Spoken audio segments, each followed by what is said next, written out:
Hi guys, maganda at pinagpalang araw po sa ating lahat and welcome back to my channel. Guys, may project tayo ngayon, gagawa ulit tayo ng 4 na RCF box, sa magkahiwalay na customer. Isa sa taga Las Piñas at isa sa taga Taguig. So guys, panoorin ninyo, gagawa ulit tayo ng RCF box. Tara guys. Okay guys, ito na sila. So natabas natin sila sa kanya-kanyang mga sukat. At ang gagawin natin guys ay RCF box na D15. So bali 4 na box ito. So tag isang pares. Ito ay order sa atin ng ating mga customer. Okay guys, bago tayo magpatuloy, shoutout ko muna si Mr. Jegal Nogalisa, Dong 500 ng Las Piñas City.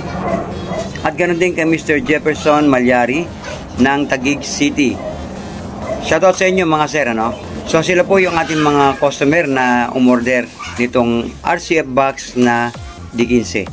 So tara guys, simulan na natin. Okay guys, dako tayo sa mga sukat bago natin assemblein. So ito yung ating pinaka front. Ito yung bubutasan natin ng speaker. Ang sukat nito guys ay 18 inches and 18 and 1/4, Ito naman kanyang latag na pagpapatungan ng ating front ay 18 inches by 19 and 3/4. Ngayon guys, ito naman kanyang pang-ibabaw at pang-ilalim. Ito ay 24 inches or 2 feet by 19 and a half. Ito yung pang-ibabaw at pang-ilalim.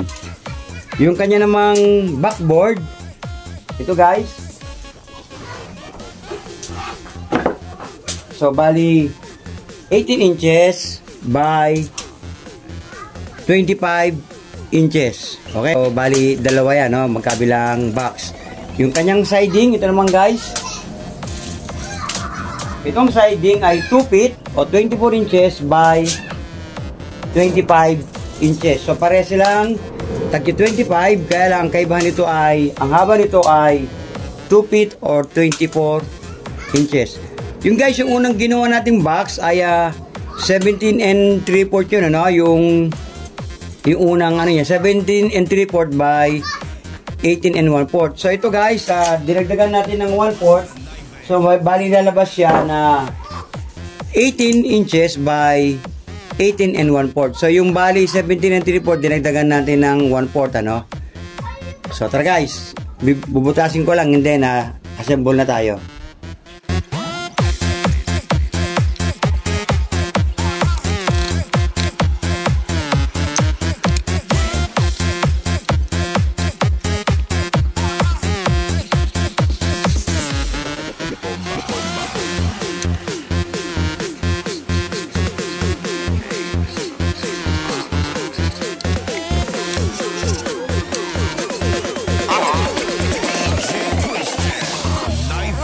Okay guys, dako tayo sa pag-assemble. Gaya ng ating kinagawian, una muna natin ina-assemble o binubuo itong front bago tayo magbuo ng box. Pero guys, nasa inyo, pwede naman ninyong unahin yung box. Pero sa pagbuo ng front, so ito muna yung inyong gagawin, Guys, gagawa muna kayo nito, Ilalagay nyo muna yung kanyang pinaka clearance ng hangin, Ang sukat nito ay 2 inches and 3/4, 2 and 3/4, So bali magiging ganyan yung kanyang kalalabasan. Ito ay 2 and 3/4 at ito naman guys ay 14 and 3/4. So pagka inilagay mo dyan, magiging 14 inches na lang dahil yung kanyang 3/4 ay naging pamakwan na. At ito namang latag niya, ito guys, itong latag niya ay 19 and 3/4. Okay. Ito naman guys, sa kanyang clearance, ito, Yan. Mula dito sa labi hanggang dito ay 5 inches, Mula dito hanggang dito ay 5 inches. So, nakapaloob siya. Yung iba guys, ang ginagawa ng iba, nandito halos sa loob, nasa gitna. Sa akin ay nasa 5 inches, yung iba nasa 7 or 8 inches, So, malit na lang yung kanilang clearance, Pero ito sa akin ay 5 inches lang, ano. Mula rito hanggang dito sa dulo niya ay 5 inches. Okay guys, tara, ipipix na lang natin.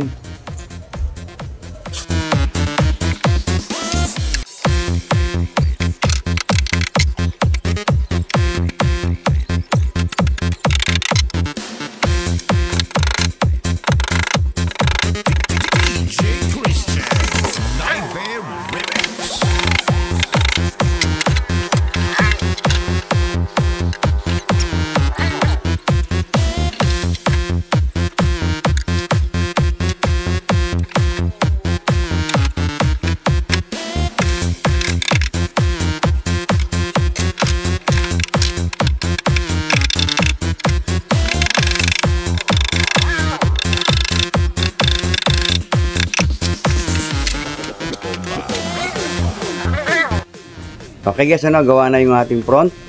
Yun siya. Ngayon naman guys, a-assemble natin yung kanyang box. So, tara.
Okay guys, ano, gawa na yung ating box. So, ganun lang kadali guys, ano, sundan lang niyo yung proseso natin. Ngayon guys, ganun naman yung mangyayari niyan pag inilagay mo yung front. So guys, ganyan ang kalalabasan niyan, ano.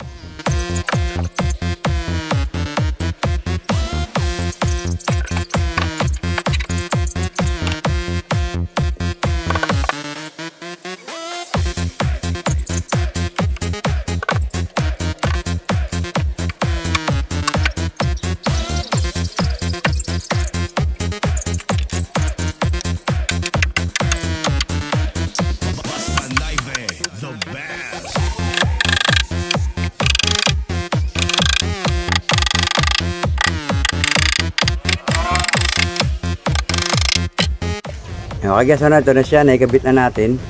So, tatakpan na lang natin ang kabilang siding para mabuo na siya.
Okay guys, ano, nakabit na natin yung kanyang frame, yung pinakahamba ng pamintuan natin, ano. So, ipupulido ko pa yan guys, mamaya ipapako ko siya. Hintayin ko lang matuyo yung stick well. Pero guys, kung tutusin, pwede ko nang ipako kagad yan gamit itong mga clamp, ano. Kaya ko lang ginawang gano'n para may pakita lang sa inyo na kung wala kayong clamp, gano'n lang guys yung gawin niyo, no. Pagdikit nyo lang muna ng stick well, and then lagyan nyo ng lock, no, para hindi bumagsak. Ayan, no, lagyan lang muna ng ano, yung pinaka ano niya. So, Pag natuyo siya guys, siguro after 1 hour, pwede nyo nang pakuan. Ako naman, kung tutusin, pwede ko siyang ipako kagad ng diretsuhan nang hindi na ako maghihintay na patuyuin yung stick well. Mangyari may mga clamp ako, no? Pero kung wala kayong clamp, ganun guys yung gagawin na lang ninyo, no? Patuyuin nyo muna ng mga 1 oras bago kayo magpako. Okay?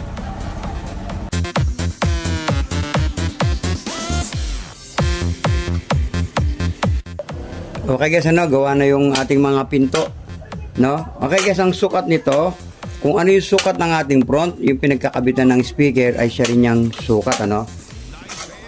Ito ay 18 inches by 18 and 1/4.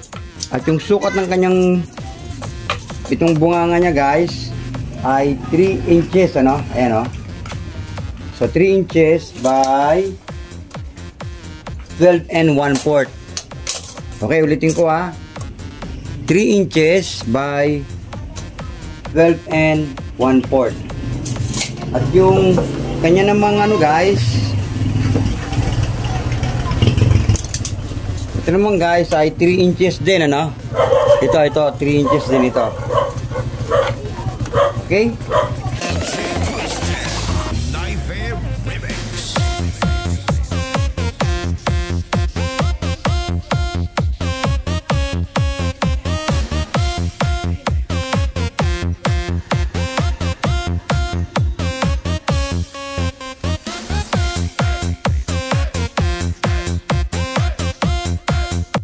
Okay guys, ito na yung ating finished product, no?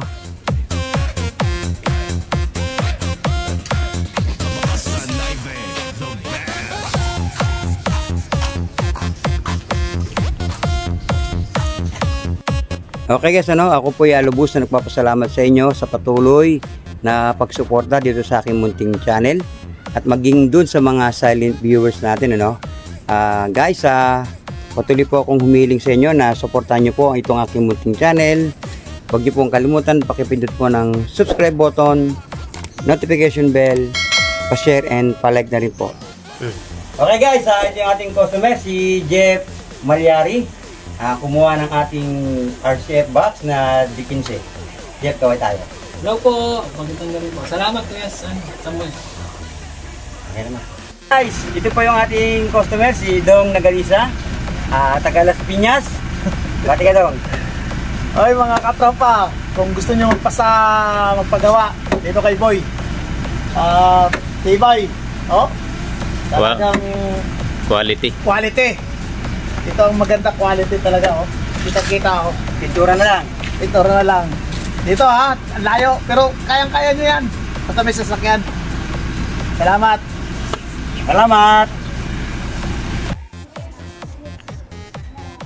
Okay guys, huwag niyo pong kalimutan, paki-support po ng aking munting channel.